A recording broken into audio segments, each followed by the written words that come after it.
Centre, 45 Bawtry Road, Tinsley, S9 1UA. Contact number is 0114 244 7981. Terms and conditions apply. This is the moment. A new start. Now the UK has left the EU. Time for us to get going. To seize new opportunities as we transition to our new relationship. Get moving. It's on our hands now. So we've got to get started. Truck drivers. Tech entrepreneurs. Engineers. Fishermen. Farmers. Lawyers. Makers. Holiday makers. Creators. Big business, small business, travelling for business. We all need to plan ahead. Check the guidance, make the changes, and let's get going. Sign up now at gov.uk/transition and check, change, go for the UK's new start. मैं निकला वो taxi लेके और रास्ते पर एक मोड़ आया मैं उठे टैक्सी तोड़ आया मैं घर आया और बुढ़ी ने सानू बहुत रुलाया फिर मिस्टर कंपनसेटर नवी टैक्सी लेकर आया फिर मैं मुस्कुराया अगर आप मुस्कुराना चाहते हो तो मिस्टर कॉम्पनसेटर को अपना टैक्सी क्लेम दो और अभी मिस्टर कॉम्पनसेटर जो क्लेम के बादशाह हैं अपफ्रंट रेफरल देते हैं हाँ आपने ठीक सुना अपफ्रंट अपना 2000 पाउंड ले लो कॉल करो 0114 3863 386 terms and conditions apply If you're looking to promote your business on Link FM, call our sales team now on 0114 261 8182 or email info@linkfm.org.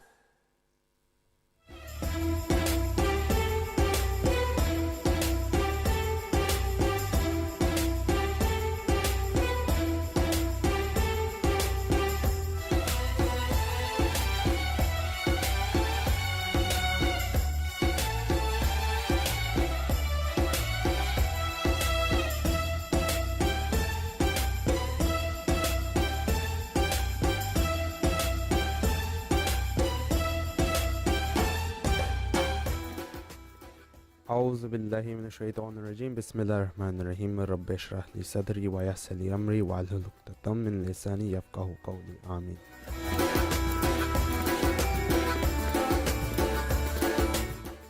Assalamu alaikum viewers and listeners, welcome back. It is currently the 18th of June 2020 and the current Islamic date is Al-Qaeda the 27th 1441. So I welcome you all to Youth Time and I am your host Shmail Jishti and may I also introduce my other co-host Shariar Jishti. Assalamu alaikum Shariar. Wa alaikum salam and assalamu alaikum to all the viewers and listeners. Assalamu alaikum Areeb.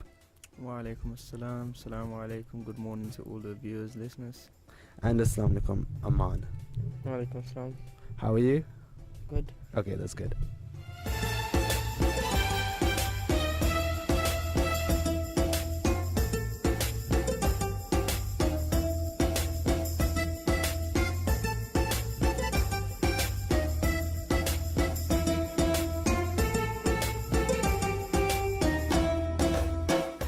Now we'll be talking about nearly anything and everything related to science and religion, and as for today we'll be talking about the etiquettes of appearance within Islam and thunder, so thunder and lightning, and how much do we actually know about thunder and lightning? We see it every single day, but well, not every single day, but we see it quite often, and how much do we actually know about thunder and lightning?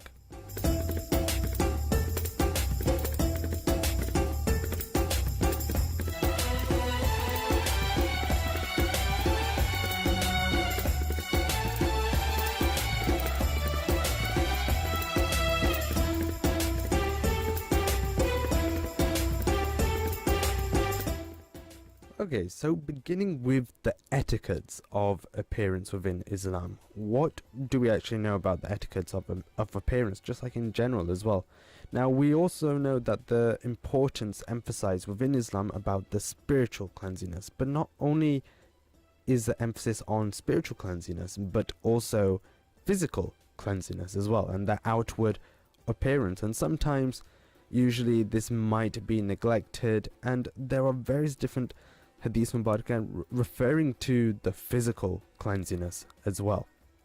And as a Muslim, it is very, very important not just to focus on the spiritual cleanliness, but also to focus on the physical cleanliness. Now, just a reference to the Quran in chapter 2, verse 222. Surely Rabbul Alameen loves those who are most repenting and love those who keep themselves pure and clean. So this is just a reference saying that obviously if you keep yourself clean, not only just spiritually but also physically, then obviously you'll be loved by Rabbul Alameen. Now, Aman, can you just start off with, just talking about the etiquettes of appearance? So, first of all, we should dress properly when meeting anyone, whether it be an elder, friends, family. Our attire should always be clean and elegant and not ugly and unsightly, because what we first see in a human is appearance, and so that can tell us if that will be a nice person to deal with and talk with. Exactly. Or if he'll just be like a dirty person. So if they are wearing nice clothes, their hair is combed and they have nice shoes on, then you can tell that he'll be a very nice person to talk with. Yes. But if it was the opposite, the person will be looked down upon, even if it's a relative or a friend. Yes. So tell me, how would you feel if you knew someone was very, very nice and very kind-hearted, but they didn't smell relatively appealing and neither did they look relatively appealing? Would you want to talk to them for so long? No, it'd be very off-putting. Exactly. So physical appearance, like you said before, is the first thing that we look at. Obviously, we can't look at how they think and how they act, but the first thing is their physical appearance. So taking care of your own physical appearance is very, very important. So have you got anything else to add upon that as well? Anything else? I'll just carry on. So obviously in Islam, cleanliness has such a big role that we have to, is said by Rasulullah sallallahu alaihi wasallam, practicing good hygiene habits, which is in the Sunnah, taking care of our appearance, and just as a courtesy to others, to bring comfort to others. Yes. Instead of discomfort. And also as a representative of Islam as well, we must both look and act the part. Yes. So looking the part, you have to look clean, fresh, appealing towards the other person, and that way they can actually you can approach them or they can approach you, instead of making them run away from you. So if I was to go into the rulings of the dress in Islam, so the parts to be covered. So I'm going to talk about the stuff in order, okay? The first thing is the parts to be covered. So for women, it should be the whole body should be covered except for the face and hands. And for men, it should be from the belly button to the knees, should be covered at all times. Yes. Which doesn't give you excuse to go out with your top off. Yes. But this is just the basic facts that you have to have this bit covered, but obviously then remember you have to also look good as well. So put on a nice long sleeve shirt and then some smart jeans or whatever. Yes. So if I was to carry on, the next part we have to look at how tight and loose the clothing is. Obviously in Islam, the order is to wear loose clothing for both men and women, so it does not expose the shape of the body. Yes. Which has its own reasons. And carrying on, also looking at the thickness of the material. Yes. Rasulullah ﷺ had mentioned that in the future there will be people who are dressed yet naked, meaning that they have clothes on but you can see through them. Yes. Because of the material or whatever. So the rulings here are that do not wear see-through clothing to the point where the material shows the color of your skin. Yes. Okay, so that's another rule. You have to be careful when you buy clothes. Yes. Your overall appearance should be dignified and modest. It should not be over the top, should not be flashy, because you have to remember simplicity is the best. Yes. And also you should not try to imitate other faiths as well. We got our own faith as Islam. Exactly. And you should be proud of it. You should not try and copy and try and get stuff off the others, because you should be happy with what you have. Of course. And also following on from this point, women should not try and dress like men, and men should not try and dress like women. I think that's just quite a normal thing anyway. Yes, of course. So have you got anything else to add upon that? Yeah, the manners and behaviors of clothing beyond the clothing, you gotta remember that there's a huge part of modesty. That's not just your clothing and appearance, it's also your actions. So as well as your actions, as well as dressing modest, you have to also act the part as well. So can you give us some examples in terms of acting modest? So we know how, let's say we already know how to dress up modestly, but what about the actions? Okay, with the actions, you know, the way you speak, do not speak in an arrogant or like in a tone that makes you feel like you're better than the other person. You should keep yourself humble. That's an act of modesty. And when speaking like in a humble way, what would you notice about that person who's speaking humbly? He will never raise his voice that high when he's speaking with someone, and you know, you will notice the etiquettes and the manners in his voice as well in each sentence. Of course. So sorry, you were continuing. Yeah, I was just gonna say there's no point in dressing good and modest and clean if you do not focus on the rest of the whole aspect of modesty as well, because all these points come hand in hand. Of course. And obviously it would be kind of surprising when someone is dressing up modestly and then their actions that they are displaying contradicts with their appearance. And obviously not only so let's say, for example, I meet this person who was dressed up all modestly, and that's the first thing I look at, like Aman said, the physical appearance. But then when I soon begin to interact with that person and their actions don't necessarily match their outward look, obviously that can be quite off-putting. Just like how initially if someone doesn't seem to be dressing modestly, or you know, they're not dressing appropriately, that's off-putting. But then also the contradiction between the two, that's also off-putting as well, when their actions don't necessarily match their outward look as well. Just going back to that thing where you shouldn't judge a book by its cover. Of course.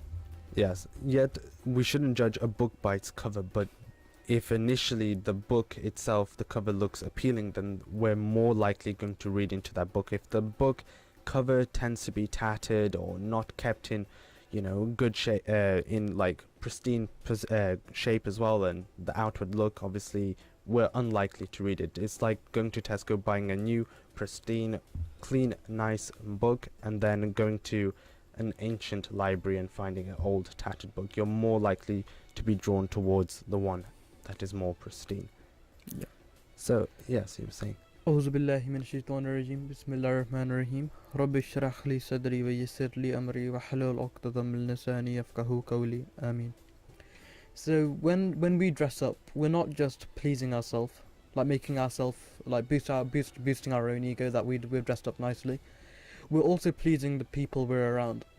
So the way I see it is that if you dress up nicely, you're respecting the people you're with. For example, let's put in a scenario, you're at a meal with somebody and you dress up really nicely. That shows that you give respect to the person opposite you, because you want to dress up for them, because it's an occasion involving two people and you want to enhance the ambience, so you dress up nicely. So as moving on, talking about the actual clothing, Rasulullah sallallahu alaihi wasallam said the part of an izar which hangs below the ankles is in the fire. And to give a bit of context about this hadith sharif is that the izar was a Yemeni cloth, and quite often in the past, those who would wear the izar like low down, it was a sign of arrogance. If you look back into history towards like Roman Empire, into the Roman Empire or the Byzantine Empire, quite often you'd find that the most affluent people, the most arrogant people, would wear their clothes or their robes, however they were, but they would drag it along the floor. The sign of dragging was a sign of arrogance, and to show that level of status and superiority. Absolutely, showing that we're superior to everybody else, because we're showing that we're not too bothered about our clothes. Of course, yes. So we have so many that we don't even need to bother. So that's one thing that Rasulullah sallallahu alaihi wasallam really criticized. And to emphasize on this point, he also said, he mentioned the story, while a man was dragging his izar on the ground behind him, suddenly Rabbul Alameen made him sink into the earth, and he will go on sinking until the day of resurrection. Yes. So this is kind of a sign of this arrogance. It shouldn't be there. It's a ticket to get to that. It's a ticket to get to hell. Essentially, this arrogance, this lack of humbleness. And since we're talking about clothing, I'll elaborate a little bit more. the fabric silk. Somebody asked Rasulullah sallallahu alaihi wasallam about when to wear silk or how much silk you should wear. And Rasulullah sallallahu alaihi wasallam pointed up his two fingers together and said this much. So like your index finger and your middle finger together, the top part should be that's the amount of silk you can have. And everybody was confused that such a small amount of silk, and that actual amount of silk is representation of embroidery. Yes. That's the maximum amount of silk you can actually wear. Not having a full silk suit, silk suit or silk dress, whatever it may be. And yet again, like going back to the past, silk was a sign of arrogance, superiority. Majority of society couldn't afford nice fabrics such as silk because it's quite expensive. Because it was quite expensive. There were a lot of laborious efforts required to make. Once again, Islam is emphasizing on the fact of being humble, not only in actions but also in appearance as well. So, like Arib mentioned before. Sorry, so continue. Moving on to the lower part of the clothing, like towards your shoes, it said that none of you, Rasulullah sallallahu alaihi wasallam said, none of you should walk wearing one shoe only. You should either put on both shoes or just don't put on any. Yeah. You shouldn't just walk one shoe and then the other shoe without the other foot without a shoe, because it's disrespectful. You should respect the way you walk and your surroundings as well. You shouldn't just walk in one shoe and then not have a shoe on the other foot. Yes. So you were saying that's disrespect towards the surroundings. Could you elaborate a little bit more on that? What do you mean by disrespect towards the surroundings, or to other places? So is it disrespect towards yourself? That's another question. Well, that depends on how you see it. Obviously, if you thought to think it is a disrespect for yourself, you wouldn't do it in the first place. Yes. And looking around you, it can come across quite rude. Some people would find it quite rude that they're not dressed appropriately. They're a bit confused, you could say, about what they're doing, and it can have a negative impact on your own personality. So, and something to add on that Aribai mentioned about simplicity of clothing. Rasulullah sallallahu alaihi wasallam said that the evil eye is a real thing. Yeah. This idea of the evil eye, it comes from like looking at somebody and having a negative impact on somebody. In addition, Rasulullah sallallahu alaihi wasallam said, Nazar, or the evil eye, can even break a stone. That's how powerful it is. Indeed. So that it can really affect what you're wearing. So wearing something simple and not too extravagant can have a positive impact on you. So people aren't always like looking at you, what are you wearing, or thinking about what you're wearing. You're almost, you could almost say, camouflaged within everybody else. You blend in, you could say. But then there's a level where you shouldn't blend in, which distinguishes yourself as a Muslim. So your hygiene. So definitely acts as a form of protection. So dressing up simply and not too extravagant, having the full regalia, from top to bottom, all from the expensive brands. Obviously there should be some essence of humbleness in there somewhere. So obviously just to protect yourself from that evil eye. So yes, that's. So one thing that quite a few people don't tend to care about is your oral health. How your teeth are, how your breath. Rasulullah sallallahu alaihi wasallam was a constant user of the siwak or miswak. Yes. And this miswak is from a tree called the arak tree, and it contains a variety of minerals and antibiotics which help your oral health, prevent gum disease, prevent gum bleeding. It sustains your teeth. Yes. And in addition, it prevents bad breath. So again, putting into a scenario, if you talk to somebody with bad breath, it can often be quite off-putting, and you don't want to continue a conversation with somebody with bad breath. You want to kind of conclude it there. Of course. So keeping your oral health sustained is also a sign that you care about your own image, you could say, and not just your image. When you go outside, you're carrying your image, you're carrying your parents' image, you're carrying your family's image, and you're carrying your religion's image as well. Yes. So when you go out, when people look at you, they think, oh, if this is this person, his parents must be like this. Because obviously your parents teach you your etiquettes and your surroundings teach you your etiquettes. Yes, sorry, continue.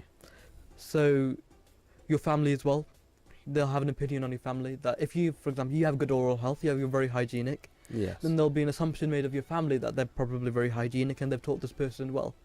Yes. And then onto the broader spectrum of religion, then people would think that this religion for example, Islam, it shows lots of hygiene, very hygienic people Yes. who care about their oral health and care about the way they present themselves.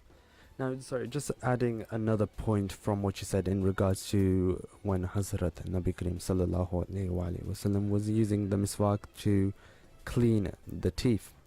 Now, just another point following on from that, just in recent studies as well, so from, I think, 2012, so the World Health Organization also concluded and said that the usage of miswak also provides lots of pharmacological and therapeutic effects as well.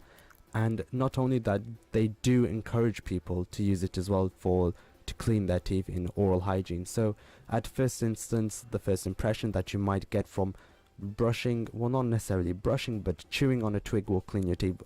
Obviously, it's something kind of surprising, but with scientific evidence as well, it's also suggesting that it does actually help in your oral hygiene as well. So it could be something that you may want to consider as well, rather than using, the general toothpaste or the toothbrush, which at certain times can end up damaging your teeth as well because of the plastic and the rubber, which is relatively abrasive and can damage the teeth as well. Whereas chewing on a twig, something that's natural, obviously there will be different impacts as well. So I think it's a good idea to look back in the past of like British culture. Quite often how do you know how we realise that Islam is has a way of dressing humbly and not with a lot of exposure? In the past, when you look like through maybe 300, 500 years ago in British culture, it was quite often to see that people would tend to wear clothing that would cover the whole body. For example, females would wear gloves. This idea that like protecting from other people looking, this kind of, you could say, being shy, was it was pronounced at that time. So looking back in comparison to today and those past 500 years ago, there's a lot of difference in terms of the humbleness and the shyness. Yes. Being shy, when I refer to being shy, it's not as a negative point. It's more to do with the humility of not wanting to express yourself fully. Exactly. Express yourself in terms of your clothing. Yes. Obviously, expressing yourself in personality is different, but in terms of clothing, it wasn't expressed as much. Yes. So, let's now, if you look at the male perspective, it was a similar category as well. Shorts were very minimalised in 500, 600 years ago. They were mainly straight fit trousers. And in fact, they weren't even fitted; they were just loose. And they too would wear gloves, hats, covering majority of their body. Yes, of course. So it was this idea that there was a similarity of not like staring at other people. Yes. There was like keeping yourself covered and clear. Yes, exactly. If I was to just carry on from where Sharia just left off with the izar. Yes. So I got a few hadith mubarak on that. So the izar was like a garment, a piece of clothing to cover the bottom half of the body. Yes. Okay. The izar was a type of cloth that a lot of the Sahaba wore.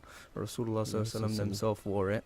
But it's the fact that some people would obviously hang it low and let it drag across the floor. That's the bit that made it haram, and was it obviously sinful in the eyes of Rabbul Alameen. So if I was to just narrate that, Hazrat Abu Hurairah radiallahu anh narrates that Rasulullah ﷺ said that Rabbul Alameen will not look on the day of resurrection at a person who drags his izar behind him out of pride and arrogance. Yes. And also another one, Hazrat Abdullah ibn Umar radiallahu anhu narrates that Rasulullah ﷺ said, while a man was dragging his izar on the ground behind him, suddenly Allah made him sink into the earth, and he will go on sinking into it till the day of resurrection. So these two are quite powerful, showing how much it is disliked, the act of dressing with arrogance. Because this, if you take the bottom line of it, it is about dressing with pride and arrogance, these two lines. Yes. So it clearly shows the hate that Rabbul Alameen has for someone who tries to express his pride and arrogance. So we have to be very careful with ourselves, especially in this day. It doesn't matter if we wear izar or not. It's about the clothing we wear as well. And following up from that, when you do buy clothes, you can it's more about your intention as well to stay away from this, because obviously you can buy expensive clothes. There's nothing wrong with that. Yes, if you of got course. if you got the wealth, then obviously you should put that to good use. Yes. And was it you see, when it comes to branded clothes, there are obviously some brands that are showing everyone Yes. that yes, this is a flashy brand and Yes. everything, Yeah, of but there are course. some very minimalistic that are very yes. low key, that doesn't even show, where a person was to look at in front of you, they wouldn't even realize what brand it is. Exactly. So you have to keep that in mind. You have to not go for one of the flashy ones with tigers all over the all over the sweatshirt Yes. or whatever, and you should look for if it's comfortable and Yes. if it's long lasting. If it has both of them, and if it's, you know, simple and low key, Yeah. then you should go for it. Doesn't matter how much you spend on it, because it's for your own reassurance as well, that it's going to Yes. last me a long time. I'm going to put it to good use, and yeah. Of course. And something else, just to add upon that, I don't know whether it links to this, but also whether it actually matches your personality. If you are like more of an introverted person as well, and you end up wearing tigers with flashing orange and stuff, so it doesn't necessarily match your personality and then the clothes you're wearing as well, because obviously in psychology we associate certain colors with certain personalities. Orange, the vibrant colors, are associated with, you know, people who are more outgoing and more loud and vibrant, and obviously if that contradicts, then once again that can be kind of off-putting. It will there'll be lots of questions raised amongst that when speaking to that certain person. So yeah, that's another thing as well. Exactly. So I would say it's better to buy one piece of clothing that is expensive but good quality, and you know it will last you long, then instead of buying loads of, you know, cheap ones or on sale, or you found a really good deal which you know you're going to wear for maybe 2 weeks and never touch it again, because that's also going into waste as well. And Yes. Rabbul Alameen hates people that waste. You're wasting your wealth, which could be put into something else as well. So Yes, of course. Yes. So just like briefly talking about the colors once again, of colors of clothing, and you know, what do we associate when we look at certain colors. So just for an example, orange we usually associate with confidence, you know, bravery and sociability. Green we associate with nature, healing, freshness and quality. White we associate with clean, simplicity, innocence and honesty. Black we usually associate with formality, dramaticness, sophistication and security. Pink we usually associate with compassion, sincerity and sweetness. And then purple we associate with royalty, luxury and spirituality. Now we are going on a very short break, and after the break we will continue this discussion. So this is Link FM 96.7 FM. वो taxi लेके वो रस्ते पर एक मोड़ आया मैं उठे टैक्सी तोड़ आया मैं घर आया और बुढ़ी ने सानू बहुत रुलाया फिर मिस्टर कंपनसेटर नवी टैक्सी लेकर आया फिर मैं मुस्कुराया अगर आप मुस्कुराना चाहते हो तो मिस्टर कॉम्पनसेटर को अपना टैक्सी क्लेम दो, और अभी मिस्टर कॉम्पनसेटर जो क्लेम के बादशाह हैं, अप फ्रंट रेफरल देते हैं। हाँ, आपने ठीक सुना, अप फ्रंट अपना 2000 पाउंड ले लो। कॉल करो 0114 3863 386। Terms and conditions apply. Have you been involved in a road traffic accident or suffered a personal injury in the last 3 years? Then why not come direct to your local experts at Allison Law Solicitors? Allison Law Solicitors are here to get you back on the road and your life back on track. They're recognised personal injury and industrial disease specialists with dedicated and experienced lawyers who've won thousands of pounds in compensation. And of course, it's no win, no fee. Call now on 01142 586 966 or come in and see us at 437 to 441 London Road, Sheffield. Allison Law Solicitors, a local firm for local people and helping you when you need it most. What have you missed the most? A haircut? A visit to the shops? Oh, you look lovely in that. What about a nice lunch? Fish and chips, please. Or an afternoon in a pub garden? Fancy a casual bike ride? Or perhaps something a little more intense? Or maybe you want a relaxing day out. Whatever you've missed, get out there and enjoy it again safely. Find out how at gov.uk/enjoy summer safely. At Kuchenhaus, we deliver German quality at affordable prices. It's what we pride ourselves on. Have you been quoted by Wren, Wix, B&Q or any other kitchen outlet? At Kuchenhaus Sheffield, we're confident that we won't be beaten on quality or price. With our range of bespoke German-engineered kitchens, direct from our factory in Germany, which is why we believe we'll beat any like-for-like quote. Visit the showroom on Attercliffe Road, click on kuchenhaus.co.uk or call 0114 256 0888.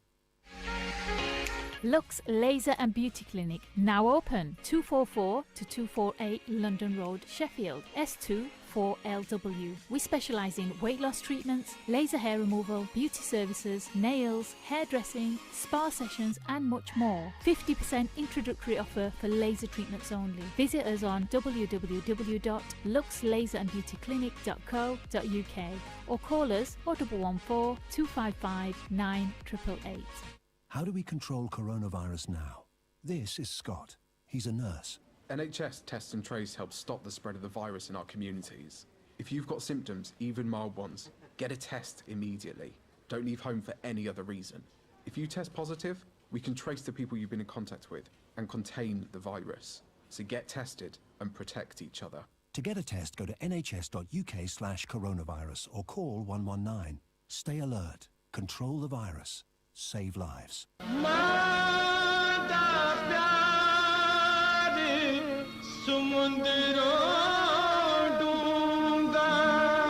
और माँ के हाथों बनी मिठाई की लज्जत सबसे निराली, इसीलिए तो माँ जी ने शेफील्ड में दुकान बना ली। जी हाँ, माँ जी स्वीट्स डार्नल, ताज़ा मिठाई, मजेदार केक्स, कतलम में उम्दा गलेटो, जलेबी और रसमलाई जो सबको पसंद आई। निकाह, शादी ब्याह, सालगिरह और पार्टीज को माँ जी की स्वीट्स से मीठा बनाइए। आज ही तशरीफ लाइए। माँ जी स्वीट्स, 659 स्टैनफोर्ड रोड, डार्नल, शेफील्ड। माँ के प्यार की तरह खालिस। माँ जी sweets. Sheffield's Link FM.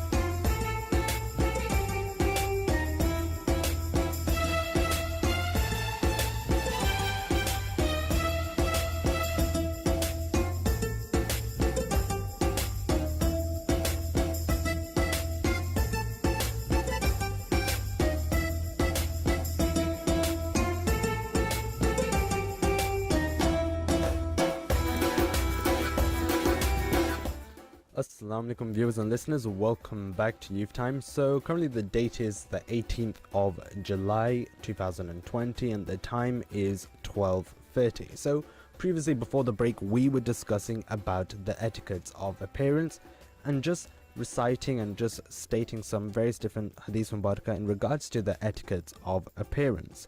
So once again let's just go over the few different hadith mubarakah in regards to the etiquettes of appearance. So just like Sharia Chishti mentioned before as well, how brushing your teeth, oral hygiene is also very important and is part of your physical appearance.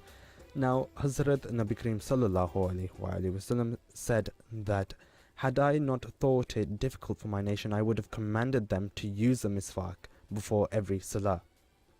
Now, this is just saying that before reading namaz, before reading salah, that you should always clean your mouth, and not only using miswak as well, but also in the World Health Organization, their reports as well, they also encourage people to use miswak as well, because obviously it has very many different pharmacological effects and therapeutic effects as well, which positively impact the body. So it's not just in regards to oral hygiene, but various other different things as well. Now, another hadith mubarakah in regards to the etiquettes of appearance as well is that the Hazrat Nabi Karim sallallahu alaihi wasallam even forbade people to come to the mosque if a person smelled like garlic or onions, and said that stay away until the odor went away. So the hadith mubarak in regards to this was that eat it, and he who eats it should not come near this mosque until its odor goes away. Now this is just saying that obviously we are going to the mosque to pray, to do sajda in front of Rabbil Alameen, and obviously we need to take care of our physical appearance as well, how we present ourselves in front of Rabbul Alameen. If we obviously, you know, dress up all nicely, put perfume on in front of the Queen, then why aren't we, it's just, it comes into contradiction as well. Why don't we take care of ourselves when we go and pray in front of Rabbul Alameen? So obviously this is something to consider as well. Yeah, if I could carry on from that point as well. Obviously, if you look at your day-to-day situation or even your lifetime, if you were to think of the most important event for a person, or a meeting, if you were to say, then if you were to just go through all the things, let's say you got the opportunity to meet the Prime Minister or a very important person like the Queen. Yes. Just saying, you're not gonna show up in a tracksuit like without any care in the world of what you're gonna wear. Obviously, you're gonna try your best to meet the top, standards. You're gonna have to go through and rehearse all the etiquettes of meeting her as well. And yes, her being the Queen, you have to go through all of this. But then your creator, Rabbul Alameen, yes, he's obviously the biggest thing in front of you, yes, and you go to meet him every day, 5 times a day. yes. So obviously you have to think of your priorities first, because obviously he deserves our utmost respect and everything. And just thinking about it, why is it that, let's say, a few minority or majority, you know, if the Queen was, if you were to meet the Queen, you would dress up all nicely, wear perfume. Why is it that we end up doing this for the Queen? What is there about the Queen that we end up having to dress up all nicely? Any sort of idea? Is it the fear of power? What could it possibly be? Any sort of idea? I guess we get a sense of the authority of the Queen. So the authority, well, what the power that she has and what she can possibly do. Or it might be her social status as well, status in society. So possibly social status in society, so then you can, like, you know, go back to your friends and say, oh, look, I've met the Queen. So, sorry, continue. As humans, we always look at each other, like we mentioned before. There could be, for example, some people feel like an inferiority complex, where they feel like lower than somebody else, so they have to uplift themselves. They've got to dress up more profoundly, or yes, more expressing more of like royalty, you could say. Yes. Amongst their clothing. But when it comes to like dressing for Rabbul Alameen, it's different, because people don't see Rabbul Alameen obviously as, we see him as an entity. Yes. Like Rabbul Alameen, the greatest power, the omnipotent. So in terms of why people don't dress up the same way they might dress up for a Queen, yes, the Queen they see as a human. Yes. We see Rabbul Alameen. We didn't, of course not. We would never see Rabbul Alameen as him. We only see him as Rabbul Alameen. So that's like one of the factors which differs. So when we dress up for the Queen, why do we actually dress up for the Queen? We dress up to give respect, you could say. Yes. Or to show that you value the Queen. Yes. Like I mentioned before at the beginning, people will dress up to please the person in front of them, or to give respect. Because if you give, for example, you have a meeting with somebody, you dress up to give them respect as well. Now, just another question as well. Let's say you do dress up all nicely, you go and meet the Queen. Why do we dress up like this to meet the Queen? Obviously, what would we get in return? What would you expect in return from the Queen? You know, some sort Ironic, we don't expect anything from the Queen. If you think about it, we're not going to expect her to compliment. Of course not. Yes. So, why do we do it? We feel the pressure, you could say. Yes. The pressure of the Queen has a high status. So she probably. So with that high status, what do you think could she possibly do? What do you mean? What could she possibly do? So with that high status of the Queen, like, I'm just saying, what of the powers that she possesses, what can she possibly do? You know, just in general, you know, like, she has the power to, you know, buy your house and have that level of authority. I'm just saying that with the basic reason as to why I mentioned the Queen, and obviously I wouldn't ever do this, but not in terms of comparison between Rabbul Alameen and the Queen, but what I am saying is that if we dress up for the Queen in terms of, you know, fear that, or like, you know, let's say for example we dress up not normally, we dress up, you know, in tracksuits and, you know, as if we were in our daily homes, what would we expect from the Queen then? Like, what would it would be a completely different atmosphere.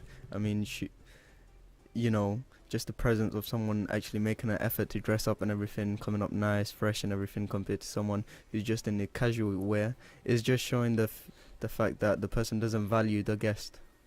Exactly. So they wouldn't yeah. receive any respect back either. So just once again, yeah, sorry. I think the actual example of the Queen is a bit different, because in terms of greeting the Queen, there's a whole process you have to go through. Yeah. Like, you're checked for your attire, how you're dressed, how you'll actually meet the Queen, how you'll look at her. For example, there's so many different factors Yes. which play in. I guess you could say the Prime Minister would work. Example would be a bit better, because the actual process isn't there. Yes. So in terms of, like, for example, let's say we have to meet the Prime Minister. Yes. The dressing, like I said, would be formal. And so your real question was, what was your real question? So my real question was, why is it that, you know, we dress up, you know, for someone who has high social status, whether that's Bill Gates, the Prime Minister, the Queen, why is it that we dress up all nicely and like they have social status? And obviously the reason why we dress up like this is obviously we want something in return. Whether it doesn't have to be big, it doesn't have to be little, like whatever it is, we are expecting something in return. We make that effort, obviously, to actually have that thing in return as well, whatever it is, whether that's, you know, a simple greeting or whether that's a gift or whatever it is. Obviously that first impression, like Aman said right at the start, if your physical appearance is obviously appealing, then obviously you're more likely to wanting to interact with that person. Now if we dress up and, you know, come out all smartly like we do in front of all these people with high social status, then why is it that we lack when it comes to praying towards Rabbul Alameen? Why is it that we, you know, we don't have that essence of pressure, that fear? Any idea? It's just the lack of faith or weak faith that they don't really put in priority in it. They don't understand the gravity of the situation when you go to pray. They don't really care if you to. I think the reason, this is just my personal opinion, obviously everyone has their own different personal opinions, but the way I see it is that possibly that we may not understand the full power and, you know, have complete faith in Rabbul Alameen, which is why we don't have that essence of fear when we go. Sorry, continue. Hazrat Imam Hassan radhiyallahu ta'ala anhu, when he would read Salah, it was said in a hadith sharif that his expression would go green. Yes. And people would ask him, why would his colour change? He said he would, out of the fear of Rabbul Alameen standing in front of him. So actually the reason for this, why other people don't feel the same way, is that knowledge, the lack of knowledge, you could say. Some people don't have that vast knowledge of Rabbul Alameen or what's behind those curtains that we don't know. That some people might know, which is why they fear more, or they'll dress up completely differently. Yes. Because like we know who Bill Gates is, we know who the Prime Minister is, we know the Queen, we know what they could possibly do, the power that they have, the social status that they have. But on the other hand, the reason why we possibly don't, this is just a possibility, I'm not saying that this is the reason, but the lack of knowledge that we have about Rabbul Alameen and what Rabbul Alameen has, his powers and what he could possibly do. If I was to just quickly mention that thing what you said about the garlic and the onion. Yes. Obviously the clear reason for why Rasulullah ﷺ has prohibited that is because, again, is for the comfort of others. If you're there standing in Salah behind the Jama'at and you got your brothers right next to you, shoulder to shoulder, I mean they can smell through your right next to you, and that's giving discomfort to them while they're in prayer. So obviously that's the reason behind that, not to bring any discomfort or distract anyone else during prayer. Yeah, so that's another thing as well, looking towards our surroundings and taking care of others in our surroundings as well, not putting them off. And if I was to quickly mention the etiquettes of hair as well, this is a big one as well. It's Rasulullah ﷺ has said that Muslims' hair should be either all one length or he should be bald. This is coming back to simplicity. You can either be bald or you can have all your hair at one length. So from the top and sides, all the same size. Yes. So that's another one as well. Now another hadith mubarak in regards to, I think, hair as well, is that Hazrat Nabi Kareem sallallahu alaihi wasallam has fixed the time for us for paring the mustache, trimming the fingernails, and, you know, other underarm hairs and other parts of the body as well. And that time, so it says in this hadith mubarak, that Hazrat Nabi Karim sallallahu alaihi wasallam fixed a time for us parting the mustache, trimming the fingernails, shaving the pubic hairs, and plucking the underarm hairs, that we not leave it for more than 40 days. So obviously there is a certain time frame that we should do this all with under. Now, so just once again repeating what Reeb said before about, you know, the looseness of your clothing as well, not making sure that it's really skin tight, that you can see the outer line of your body.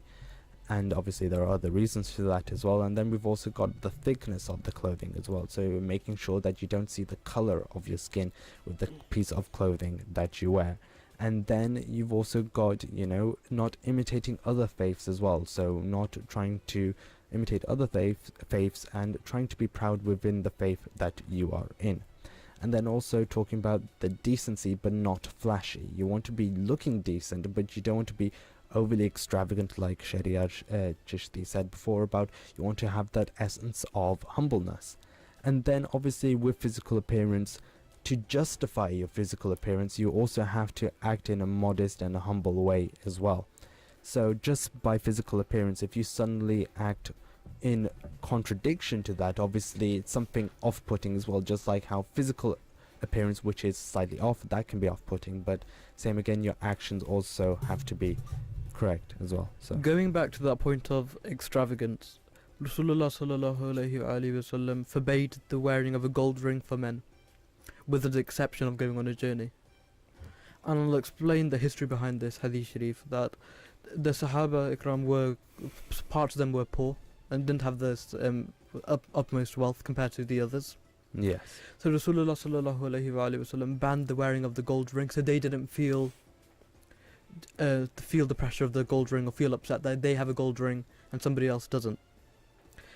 But the part where it was allowed for a man to wear a gold ring was upon a journey, because gold can be a form of, you could say, income but on your finger. So like for example, if you're not carrying cash or any other form of income, you can carry it in gold upon a journey. So for example, if you need to sell the gold ring for food or water, you can do so. Yes. That was the one exception for wearing the gold ring.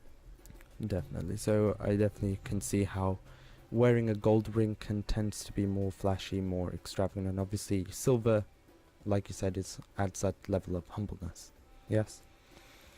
Can I just talk about the beard in Islam? So the beard is an obligation for all those that can grow one. So, but you know, the length of it, you know, that's still quite a touchy subject. Yes. A few scholars they differ about this, but I think the main thing is obviously when it comes to your appearance, you have to look pleasant, you know, yes, and appealing. And also the fact that nowadays, especially this day and age, someone with a big beard, they straight away someone will see them, they'll think they're Muslim. Yeah. So obviously every action they do is going to reflect on their religion straight away. From when someone sees the big beard, they're like, oh, this person Muslim and he's doing these acts, what is this? Yes. You know, so I would just say that, you know, keep your beard short for the time being, you know, have it pleasant, have it lined up every 10 days, every 2 weeks or whatever. Just keep yourself, you know, good looking and everything.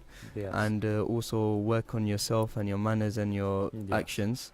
And once you get to the point where, yes, you have, like, you know, purified yourself, or you have actually got to the point where your actions are actually representative of Islam, then you can go on to have, you know, maybe grow the length of the beard as well.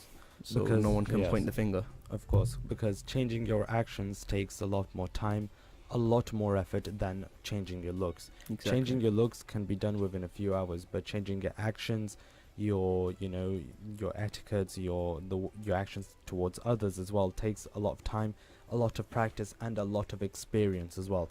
Being out there within the public, facing certain actions, the consequences of your actions, and then amending them as well, because obviously you don't know whether you are right or wrong unless you actually experience within the public and showing your actions as well. And only then will you able to adjust and correct your actions as well. So obviously, like you said, correcting your actions, and then over time adjust your looks to according to your actions. So yes.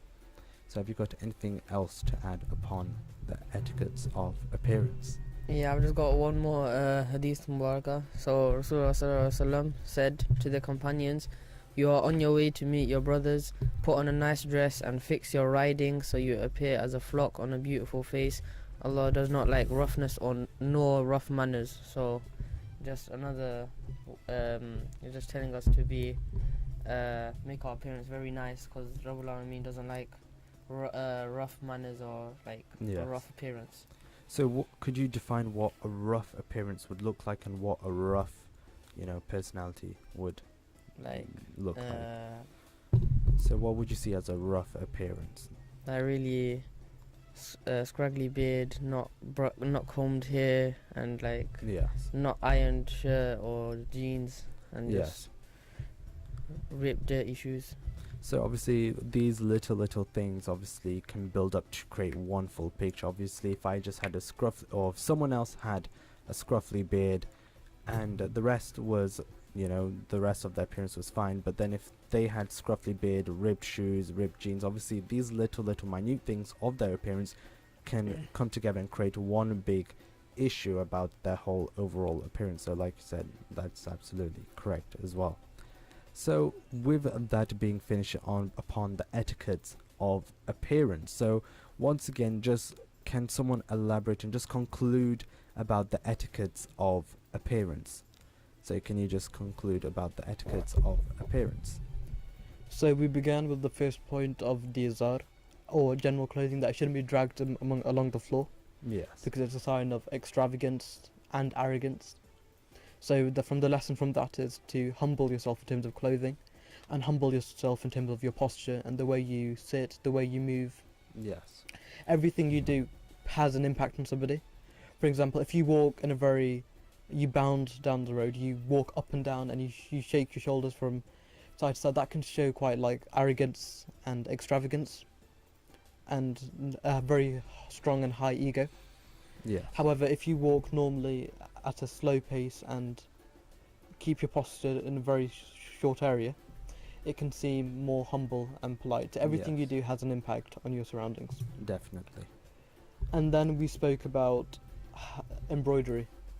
So that, and when Rasulullah sallallahu alaihi wasallam gave the prohibition of not wearing silk, apart from the area of 2 fingers together, which was a symbol of embroidery. That's the maximum amount of silk you could wear, because yet again, silk was a very extravagant piece of clothing. Yes. That was worn by monarchs and aristocrats throughout history. Yes. And then we talked about how Rasulullah sallallahu alaihi wasallam forbade the wearing of a gold ring unless you're on a journey. Yes. So for example, if you're on a journey, gold can be used as a source of like income or a source of money that you might need in an emergency. Yes.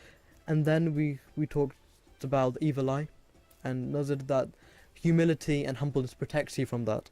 Yeah. That nobody's looking at you. You blend in with society. However, you still show your distinguished mark as a Muslim. Whether your identification for being Muslim be your beard, the way you present your beard, how hygienic you are, your smell, and different factors such as that. Yes. Then we mentioned oral hygiene. How that miswak comes from the arak tree, and that it has loads of minerals inside of it, and has antibiotics which prevents gum disease. And the various other benefits as well. Of course. So, like, you've probably... Now, let's just compare very quickly between miswak and toothpaste. Now, there are various different toothpaste brands out there, such as Colgate, Sensodyne, various different ones. And obviously, each one has their own, let's say, ability to carry out a certain job, whether that's teeth whitening, gum protection. Not all toothpaste, protect your gums. Not all toothpaste provide that level of teeth whitening. Not all toothpaste, keep your gums healthy. But if we compare to miswak contains all of these different things. Not only does it not contain like preservatives, it's completely 101% natural, organic. And obviously there are various other people out there that get a bit funny when they hear the word organic, and like they not only do they get funny, but obviously organic products, as is relatively more expensive. So and as well as toothpaste, it's not just, for example, toothpaste isn't just natural ingredients. It's got other preservatives in as Yes, well it's to make got it last longer, have a longer shelf life. quite a It's lot got of other sugars mint as well. extracts, which is from Yeah. the mint plant, but it's been mixed with other substances to make a long-lasting Yes, mint exactly. freshness breath. Exactly. So obviously there is no harm in. So obviously there is no harm in using miswak as well. Of course not. So sorry, you're continuing. So And then Aman mentioned about when you come home, for example, from a journey, Mhm. you should dress up nicely. For example, Rasulullah sallallahu alaihi wasallam said, when you're returning to your brethren, referring to your brothers or your family, dress nicely and sort out your rides, and so that you become a beauty mark amongst people. Yes. For Rabbul Alameen does not like sloppiness or acting in a sloppy way. For example, if you've come back from a long journey, for example a flight, and you've got a lot of jet lag, you should change your clothes, have a shower before you return home. So that impact, you have a positive impact on your family members. Yes. Because this idea of energy and impact has a huge effect on people. For Definitely. example, if you're in a very clean state and you're quite refreshed after coming back from a journey, it will have a good impact on your family as well. Yes, definitely. So have you got anything else to add upon all of that, just to round it all up? Rounding it all up, it's your appearance is reflecting, your heart and your actions as well. So you need to appear good for the comfort of other people, because Yes. that's what Islam is about, just helping out other people. I would say this day and age, there's no excuse for bad hygiene, so Yes. everyone needs to keep that on point. Clothes, just color coordination, basic stuff. Everyone knows that as well. It's not, you don't have to spend a lot of money on to get to look nice. Yes. So everyone should just focus on trying to, focus on their hygiene habits and also their appearance in society. So yes, definitely. And just another question as well. Obviously, hundreds and hundreds of years ago, the clothing style was obviously very different as to today. So, just another question: what should we buy today? What would you class as, modest clothing? So there are various different types of clothes in the shops. If you had to choose various different clothing items, which one would you say is, modest? Quite often you hear the expression, colours are really loud. Yes. And pictures or symbolisms can be very loud. I think it's to really turn the volume down of your clothing. And when I say turn the volume down of your clothing, make it seem as humble as possible. For example, plain clothing. Yes. Everything being plain can really have an impact on your character. Like you mentioned before, the idea of having tigers all over your t-shirt or sweater, it can come across as quite unique and yes. And almost like the unusual part of Yeah, society, definitely. wearing something completely different to everybody else. And obviously you don't want to be mistaken for the term, humble. Just because it's being modest, obviously doesn't mean you can't be fashionable. Obviously there are various different ways you can be fashionable, but same time you can also be humble in your, appearance as well. So we are going on a very short break, and after the break we will be talking about our science subject, so thunder and lightning. This is Link FM 96.7 FM. The voice of the communities. 96.7 Link FM. Link FM.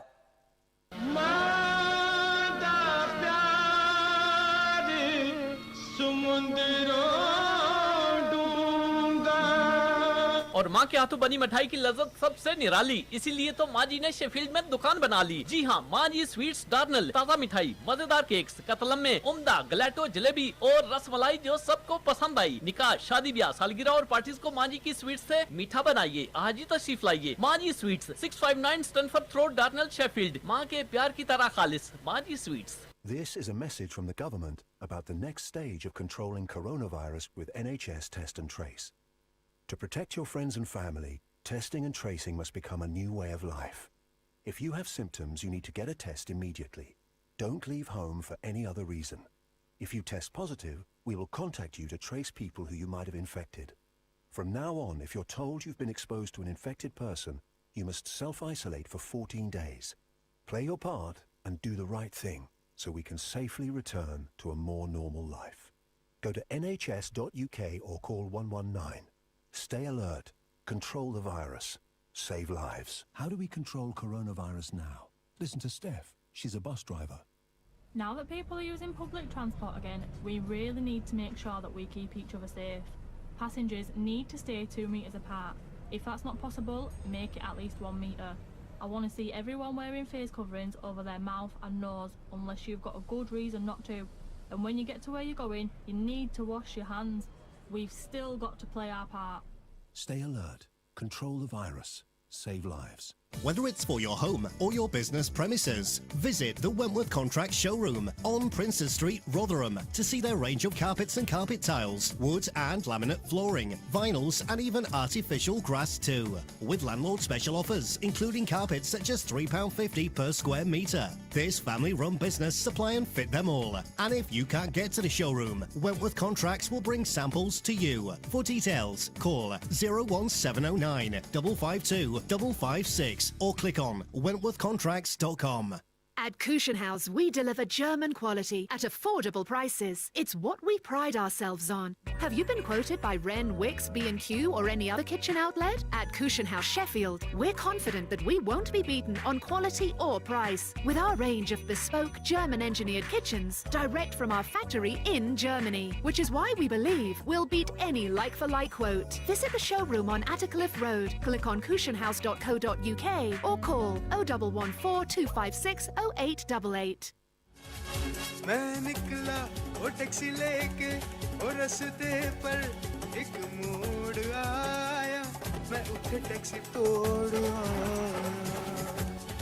मैं घर आया और बुढ़ी ने सानू बहुत रुलाया फिर mister compensator नवी taxi लेकर आया फिर मैं मुस्कुराया अगर आप मुस्कुराना चाहते हो तो मिस्टर कॉम्पनसेटर को अपना टैक्सी क्लेम दो और अभी मिस्टर कॉम्पनसेटर जो क्लेम के बादशाह हैं अपफ्रंट रेफरल देते हैं। हाँ, आपने ठीक सुना, अपफ्रंट अपना £2,000 ले लो। कॉल करो 0114-3863-386। Terms and conditions apply. Hi, my name is Safa and my name is Zaina. You are listening to Link FM 96.7 FM. Your number one for news in Sheffield. Link FM.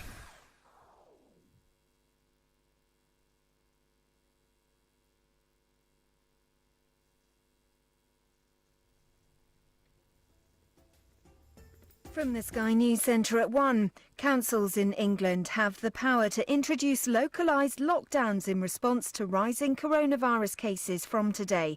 They'll be able to shut pubs, cafes and shops without needing permission from the courts. Authorities can also bring in stay-at-home orders if necessary, but Transport Secretary Grant Shapps says the government could intervene if action isn't taken locally. We've worked so hard as a country to get this infection rate down, which we've done successfully. We don't want to be throwing that away again. So, of course, we would step in if that's what we needed to do. A man who was detained while a police officer appeared to kneel on his neck in London has appeared in court. 2 officers are now facing an investigation after footage emerged of the incident in Islington on Thursday.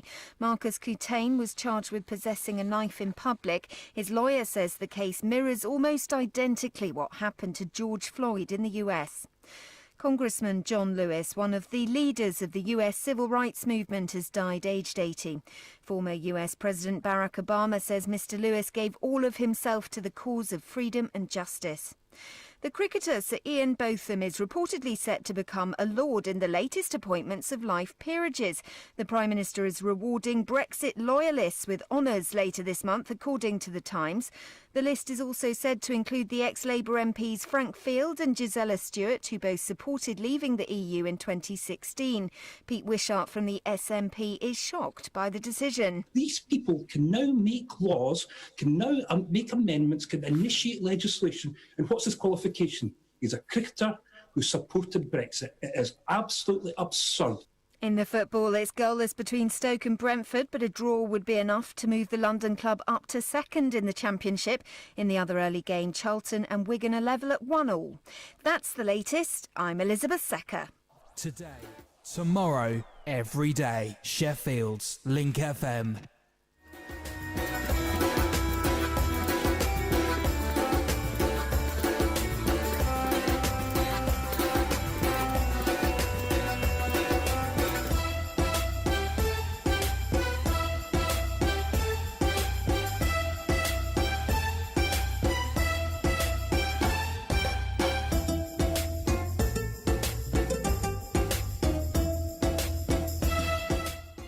Assalamu alaikum viewers and listeners, welcome back. It's currently 2 minutes past 1 in the afternoon and the date is the 18th of July 2020. So previously, before the break, we were discussing about the etiquettes of appearance. Now we are moving on to our science topic, which is about lightning and thunder. And to some it may seem like, oh, we already know what lightning and thunder is. It's a simple flash light in the sky, but really there is a lot more to it. There's so many different online documents talking about lightning and thunder and the different types of lightning as well. So let's actually discuss more about lightning. So can someone tell me more about this lightning and thunder? If I was to start, please, before going into lightning, I would like to discuss clouds first, okay? Of course. So, what is a cloud? Most people think that a cloud is just water vapor, but that's not entirely correct, because water vapor technically is an invisible gas. Yes. But we can see clouds. So, what's actually going on is, it's, sometimes you have to understand water vapor is an invisible gas. It's all around us all the time. Yes, it's all around us. Sometimes there's a lot, and there is humid and you can feel it, but sometimes there's less water vapor and it's very dry outside. So that's just an example of water vapor outside. So clouds appear when there's too much water vapor for the air to hold, okay? And then the water vapor over there in that situation will condense to form tiny water droplets, and these will attach to dust particles or crystals in the air, which give it it makes it visible. Yes. If you know what I'm saying. That's how we can see a cloud, because it's the physical water droplets attached to particles in the air which make up a cloud. And how they form.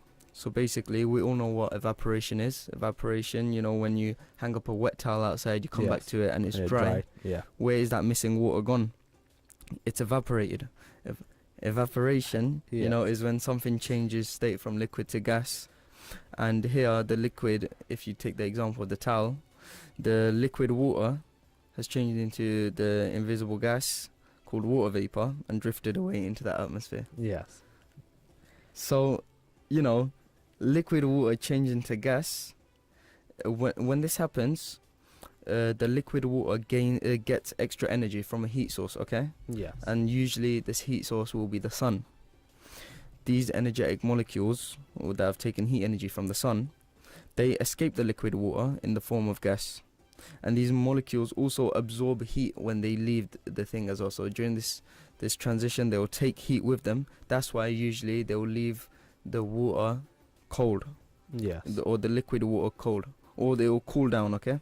Yes. Like, take an example of a hot cup of tea. If you leave it out for long enough, the water's evaporating and also is getting colder. So air can only hold a certain volume of water vapor. Yes. Depending on the temperature and atmospheric, conditions. So higher up, we know temperature drops and also atmospheric pressure drops. So that's why, when you go up high up a mountain, it's a bit harder to breathe as well. There's less air as well. Yes. And it's also colder. High up in the sky, that's where actually when a certain volume of air is holding all the water vapor it can, it is known as saturated, okay? Yes. So what happens when a saturated volume of air cools down? Obviously when it cools down, the air is no longer able to hold all the water vapor. There's excess water vapor. So what happens here? It condenses. Condensation occurs. The excess amount of water vapor changes from a gas to a liquid, which come down as rain, or it could change from a gas to a solid, as in hailstone or ice. Yes. And this is called deposition. So condensation happens with the help of obviously tiny particles, as I said before, such as dust or salt crystals, or even ash from volcanoes. All these count as particles which water vapor can condense onto, and they will form the water droplets which we can see in the sky. Yes. And we usually think of clouds being up in the sky because of obviously the atmospheric pressure up there and the conditions. But it can also form on the ground level as well, only if the atmospheric conditions are right. So when it forms on the ground, it is known as fog. We've all seen fog, we've all experienced fog. If you have driven past it or even walked through fog, you can say that you've walked through a cloud. So yeah, definitely. So yeah, so you've just outlined the basic principles of what a cloud actually is and how clouds are actually formed. So now talking about lightning. So as we know, lightning is a very bright flash of electricity produced by a thunderstorm. Now, all thunderstorms, any thunderstorm producing lightning, are very dangerous. And now if you hear the sound of thunder, then obviously you are in danger of lightning. So lightning obviously will be nearby, and on average per year there's around 75 to 100 people on average that people pass away due to being struck by lightning. Now, what causes lightning? We know it's a bright flashy light, but what actually causes it? So lightning is an electric current within a thundercloud way up in the sky, and many small bits of ice, so these frozen raindrops, bump into each other as they move around in the air. And as they bump into each other in the air, then obviously this will create this electric charge. And after a while, the clouds fill up with these electrical charges because of the raindrops bumping into each other. And then the positive charges form at the top of the cloud, and since there are negative charges at the bottom, so on the ground level, what will happen is that it causes a positive charge to build up on the ground beneath the cloud, and the ground's electrical charge concentrates around anything that sticks up, such as a mountain or people or single trees, which is why they say don't really go out during a thunderstorm, because chances are you will have a higher probability of being struck by lightning rather than being within a building. So obviously, you know, all these positive charges are concentrated around tall things which are obviously closer up to the sky, such as humans, trees, and various other different objects as well. So that is why they say don't go outdoors during a thunderstorm. So can you also add upon what actually is lightning? So can you add anything? You know, before we talk about lightning, there's certain conditions on the ground you need to form lightning. If you've seen the water cycle, how we get precipitation and then the ground becomes saturated, full of water. Yes. Because the ground gets saturated, there's no infiltration of water into the ground, no percolation, lots of surface runoff into rivers. So the ground becomes saturated. And when I say the ground becomes saturated, the ground can't hold any more water. Yes. So like Ariba mentioned, in the formation of clouds, this water will evaporate and form into water vapor. And this water vapor will form a convection current. And this will eventually form into clouds. And then this water vapor, because the temperature in the sky is very cool, they'll form into ice particles. Yes. And in the cloud, these ice particles will start bumping into each other, colliding, building up friction and building up charges. So all the denser particles which are negatively charged will be at the bottom of the cloud, and all the lighter positively charged particles will be at the top of the cloud. Eventually a charge will build up in the center between those two charges, and that will be your lightning strike. Yes. And this lightning strike, as you mentioned, tall buildings are prone to get hit by lightning. There's a building in I think the Toronto Tower is prone to getting hit by lightning because it's so tall, and like different buildings like the Burj Khalifa, they attract lightning. Exactly. So I want to give a few clues as to how to know when a thunderstorm or lightning is about to occur. Sometimes your hair can stand up, and that will mean that lightning's about to come. So when you say my hair will stand up, you mean the hair on my head, or as in like the hair on my arms? Like, well, it varies. Sometimes you can get all your hairs, in fact. So your hair. Your hair on your arms, on your hair.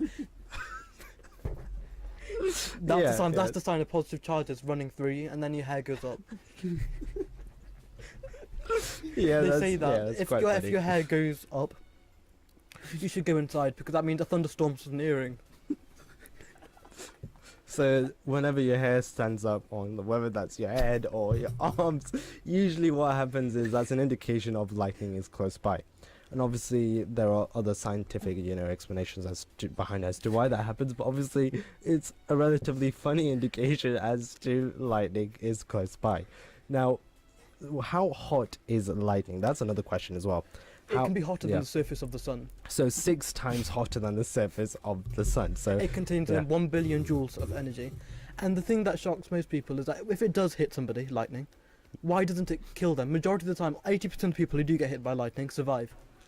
And that's a question, why do people survive? And that's definitely a question I have, because the lightning itself is 54,000 degrees Fahrenheit. So why doesn't we can't even bear like 50 degrees? So, sorry, continue. So why does that happen? Why do we survive after such a strong hit by lightning? I'll give an example of a man who was playing golf. He was playing golf, it was in this time of summer, and he began to sweat, and he could hear thunderclouds was about to occur. And he didn't go back inside or hide.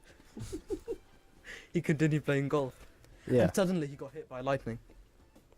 He got hit very hard, and the actual electric current travelled through his sweat. As we know, sweat is salt water, and it conducts electricity. A lot, yeah. The sweat Lots of went into the ions. golf club. Yes. And the charge was earthed. When I say it's earthed, it means it's neutralised. The charge didn't have an effect anymore. So he did get electrocuted, but his organs and all of his major tissues were saved. Otherwise, had he not had any sweat or was holding on to a golf club, he possibly wouldn't have survived. So so that's definitely one example as to why, as what you were saying before. Now, what is the color of lightning? As we all know, it's a white, flashy light. And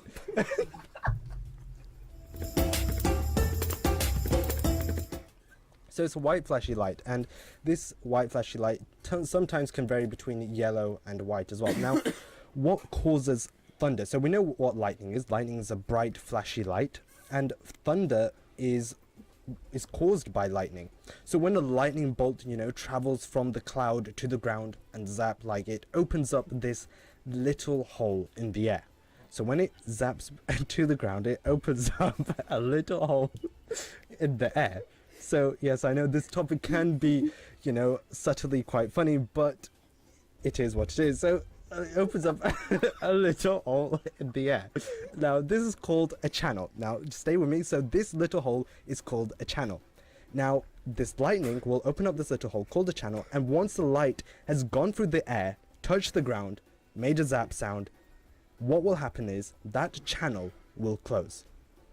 And as it closes, it will create a large sound wave, and that sound wave is known as thunder, which is why sometimes we see the lightning first and then we hear the thunder. So we see the lightning, the bright flashy light first, and then we see, the thunder. Light travels faster than sound. So that is pretty much the main example we use to explain how light travels faster than sound. Another example is that those who stand under trees or stand under umbrellas during a thunderstorm, they're more likely to get hit. There's 2 factors for this. One, it's more likely that lightning will hit the same spot twice. Yes. And second, it increases your surface area of being hit. So the best thing to do when you do hear thunder is to go sit inside a home or sit under a car. Because a car's made of metal, and the metal will conduct electricity and the current will be earthed. It won't get to you. Yes. So that's the best thing to do when you hear thunder. So, like you said, there's different types of lightning. The most rarest and in my opinion, the most spectacular lightning is called the ball lightning. It's a ball of electric charge in the air with small streaks coming out of it. Yes. It's very rare to see. There's no specific cause why these different shapes actually come. Yes. But there must be a factor which we don't know about that's happening in the clouds which causes these different shapes. Obviously, there will be, behind every, cause, there is a reason as to why that happens. And we commonly, within the UK, we identify forked lightning, which is a simple lightning which has various different other lightning branches coming straight out of it. We also have another type of lightning called rocket lightning. Yes. And it's not popular in this country. It's more popular in, you could say, near the equator. I'm not sure why, but it is. Yes. And this rocket lightning's formed slowly. Normally we see lightning as a sudden flash, appear in the sky. we can actually see this rocket lightning like form in the sky as the electricity begins. Then we have ribbon lightning, like as the name describes, it's in the form of a ribbon in the sky. Then like you mentioned, we have forked lightning, which is one like streak of light with small parts coming across it. Yes.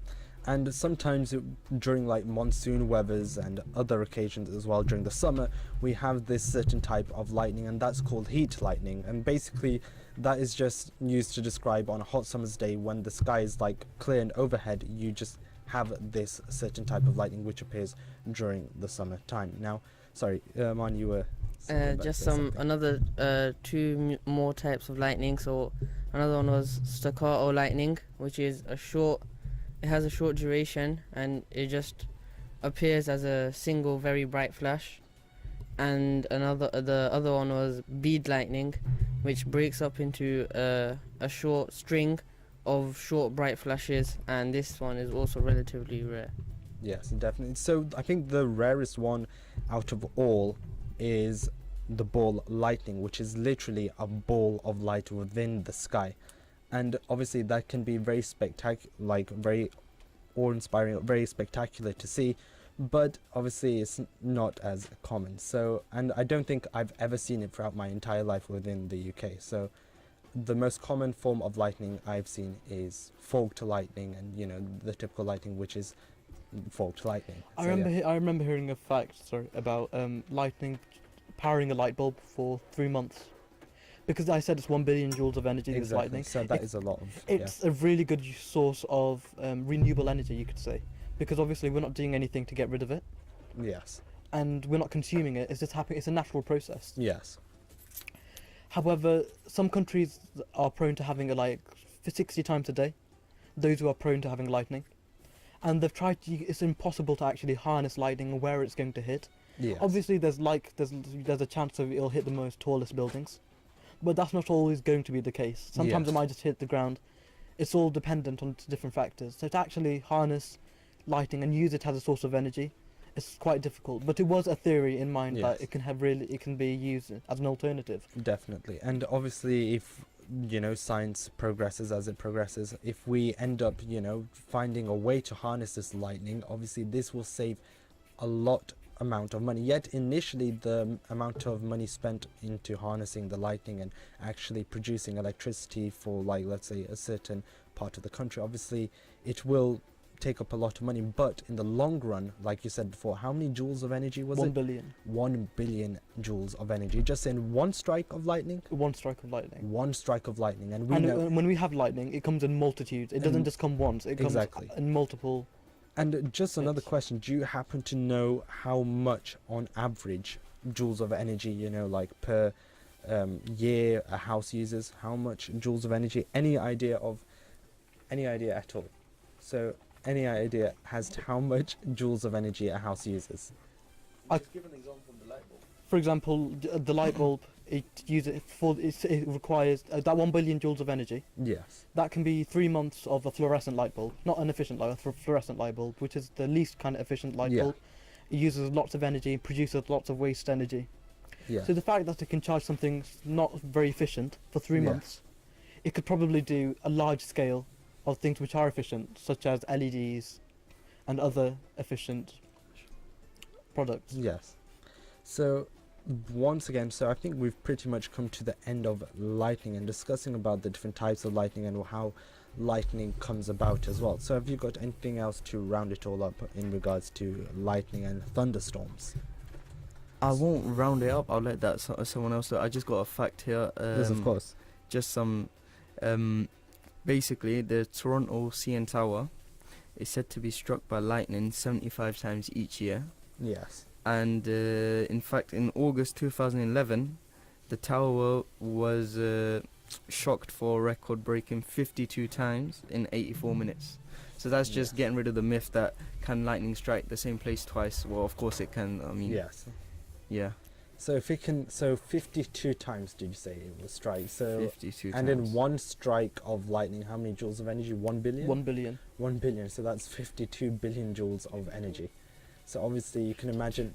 So if you can imagine, like, if we were able to harness that lightning, how much money people would actually, save in terms of providing electricity as well. The history of lightning goes far back in terms of theories of why lightning was here, why did it happen.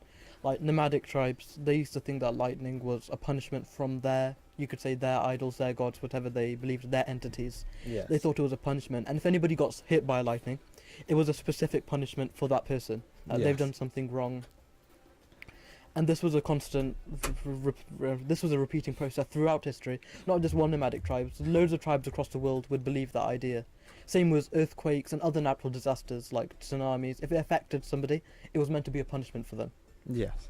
I think the most interesting fact mentioned throughout this discussion of lightning is the fact that despite it being, 56,000 degrees Fahrenheit, people still and are able to survive by a strike of lightning. The reason why people survive lightning is because then they're standing on the ground, or they're doing some activity which will reduce the current that is being put through them. There has Yes. been stories where people, after getting struck by lightning, they do have some sort of mental illnesses afterwards, whether that be schizophrenia, dementia, different things that will affect their brain. Yes. The best way to get hit by lightning, and it sounds unusual, but the thing that will affect somebody the most if they're jumping in the air. If they get hit while jumping in the air, there's almost 100% chance that they will die, because the current can't actually go through anywhere else. Exactly. and Because it's, the current will just go through their body. It can't be earthed because it's not touching the ground. Exactly. So obviously, to avoid any, if you are doing PE outside in school, or if you're somehow, whatever reason there is, you're jumping outside, obviously during a thunderstorm, you just have to keep in mind it's a thunderstorm and you want to go inside as soon as possible. And sometimes they say if you're far away from going inside, just crouch on the ground so you get earthed as much as possible. Exactly. Otherwise, because if you do run, there's a possibility that you're jumping at the same time. Yes, exactly. And also standing up as well, because tall buildings, any tall item on the ground Is obviously prone to being is hit. prone to being hit. So obviously curling up into a ball, obviously that can prevent you, well, not prevent you, but obviously can reduce your probability of being striked by lightning. So have you got anything else to say in regards to lightning? Anything else in regards to lightning? So I think that I want to revisit that idea of salt water and sweat, how it conducted electricity, and how it saved this man's life. Yeah. That the salt water was going down his left arm, his sweat, and the current went through his left arm because it conducts electricity, Yeah. and that sweat went all the way through. That sweat went all the way through his fingers to his golf club, and then the charge was earthed. Although he did get hit and it did affect him, he survived the majority of the impact. Yes. But like I said, in the long run, there are some impacts. Like some people will get immediate paralysis, or they'll go through other processes which will affect them in the long run. Yes. So I think we have come to our end of today's show, and before I let you all go, that I pray that Rabbul Alameen, the Al-Hafiz, the Preserver, the All-Heedful and All-Protecting, protects us during these unprecedented times, and that for those who may be in hospital or working on the front line with patients suffering from the coronavirus, we pray that we all come out of this phase safely alongside our loved ones, and that the second, upstrike of coronavirus also calms down as well. And with that being said, Ameen, and join us next time, same place, same frequencies. I have been your presenter, Shmail Jishti. Thank you for listening.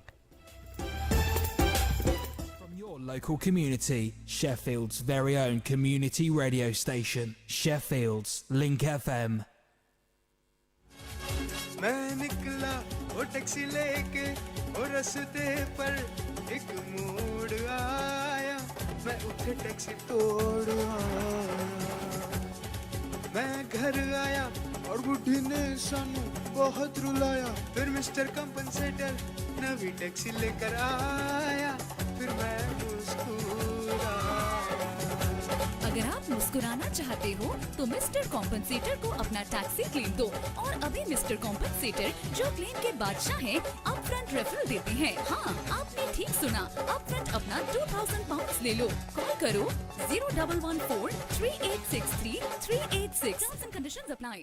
At iLet4U, we know that being a landlord can be a frustrating business, but it doesn't have to be. iLet4U can find you tenants in under a week. अगर आप मकान किराए पे लगाना चाहते हैं तो हमारी खिदमत